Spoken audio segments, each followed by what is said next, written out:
You mentioned when we were chatting prior to starting this tape session that you picked this corner that is the absolute nadir of San Francisco's drug community, the easiest place perhaps to score drugs in the entire city. That's right. On purpose is the site exactly for the right. Recovery Listen, Survival Network. Let me say this. I'm so glad you said that. Listen, when I was almost ready to graduate from the Walden House, they're a very good program, very structured. I was in what they call the OP phase, that's outpatient, and my counselor said to me, Lou, why are you getting an office on 16th Street where everything is right outside your door? And you know what I said to my counselor? This is the real world, pal. If I can't make it here, I can't make it anywhere. If you're determined to stay sober, you're going to. That's the point. I have proven that. I am a true living statistic. If I can do it, anyone can do it. Have you found, though, that with some of the people who have come here as clients, this location can prove to be a little daunting for them? Oh, yeah, it can be. The point of it is, it's like they sleep in the doorway here. They used to be able to come into the doorway and sleep.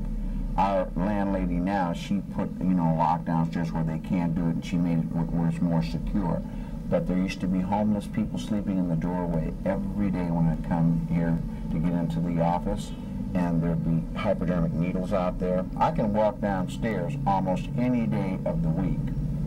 As a matter of fact, any day of the week, and right in front of my door is a drug dealer. Excuse me. There's a drug dealer right in front of my door.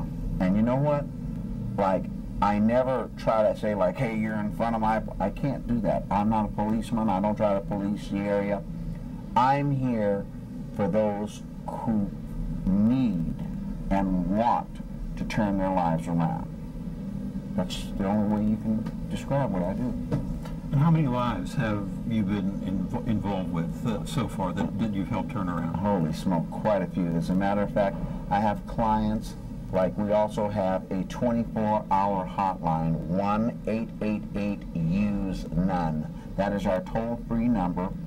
Anyone that uses that number, they won't get an operator. They will get me or whoever's answering the phone for that night. We use call forwarding to its fullest extent.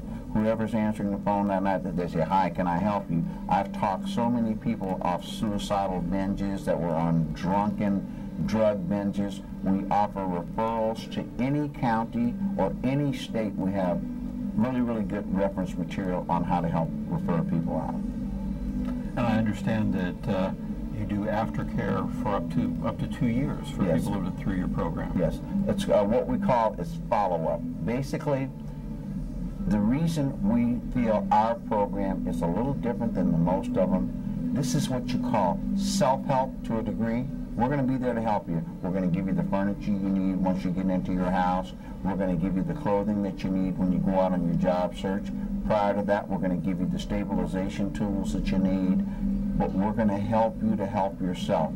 If you really build your own, it's a self-built network. If people that are suffering just like you, I can't tell you who to like and who not to like. You find people that you have similarities with, and you learn to build yourself a whole new set of rules and a whole new set of friends.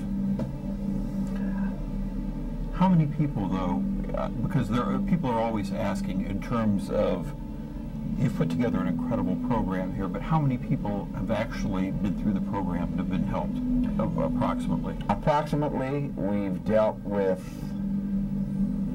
probably 250 to 300 people. Like, now, have they all gotten through it? No, absolutely not.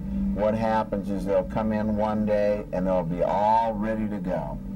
And then they might say, okay, they go downstairs and they see that guy that they can score from, and they don't ever come back. They might come back 6 months later, the same person. But there are people that have gone all the way through, and we've helped families with furniture. We've helped, just in the last few months, 6 families with some nice home furnishings and stuff like that. We've helped other people with clothing, in job training right now, through all the different, things that we're helping with. We probably got 40 people going through the job training phases right now. We have people volunteering for us in literally all areas of our program services. You mentioned the idea of people who say that they're going to be able to, they really want to turn their lives around, and then finding that that chance to do drugs or that bottle of beer or whatever their own addiction can be. I imagine that's a disheartening thing in your line of work, but you can't give up on these people because the next time could be the time. That's right. See, it's like this. What we offer here, it's really a hard one for me. It's called unconditional support, and I'll tell you, they'll try your last nerve most of the time. They will do everything that they possibly can to ruffle your feathers. And I, being an addict myself, you know, like back to that it takes one to know one, where a person's with all these degrees and schooling but no actual hands-on experience with being an addict, they don't exactly know how to deal with it. Me, I meet them on their own terms, and I just let them know in no uncertain terms that this is BS and it's just not going to fly here, you know, really. You have to really come here ready to be real, because if you're not, it won't work here. Let's talk about the job training program that you have here. Now that's something that's also very important for helping to reinforce sobriety in people, but also something that an awful lot of other programs don't get involved in. If there are no job skills, they consider that something for somebody else's problem in terms of helping. See, that's a really good thing you just said. That's what I'm trying to say to you. The majority of the programs out there are really good, but they have fragmented services. One might say, I'm residential, and we're going to teach substance abuse groups here, and we're going to refer this out to this agency or to that agency for this. None of them provide clothing, housing, referrals, 24-hour access via the telephone, where if a person calls us at 4 o'clock in the morning and they're in our case management, we don't call it case management, by the way. We call ourselves care managers because we care about what happens to the client base here. The clients here are no different than me or than you or than any other member of our families. These are good human beings, the majority of them, whom not every one of them come from really shabby backgrounds.